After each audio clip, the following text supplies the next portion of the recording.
আসসালামু আলাইকুম। আজকে অন্যরকম মজাদার একটি রান্না করছি। এটা ভাত, রুটি, পরোটা, পোলাও সব কিছুর সাথে অনেক ভালো লাগে।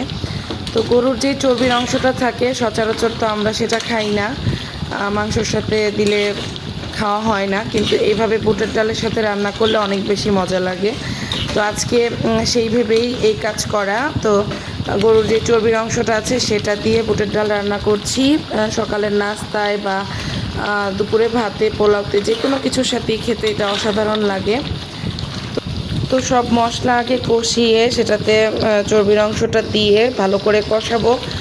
তারপরে হচ্ছে বুটের ডালটা আগে থেকেই সেদ্ধ করে রাখা ছিল, সেটাকে কষিয়ে অনেকক্ষণ এটাকে ভালো করে কষাতে হবে। তারপর ঝোলের জন্য পরিমাণ মতো পানি দিয়ে দিব।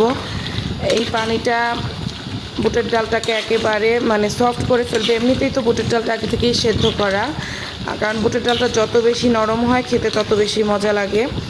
তো অনেকক্ষণ এটাকে রান্না করতে হবে। অনেকক্ষণ রান্না করতে করতে যখন ঝোলটা মাখা মাখা হয়ে আসবে, তারপরে এটা চুলা থেকে নামিয়ে নিব। তৈরি হয়ে গেল মজাদার বুটের ডাল ভুনা গরুর চর্বি দিয়ে। সবাই ভালো থাকবেন। আসসালামু আলাইকুম। আল্লাহ হাফেজ।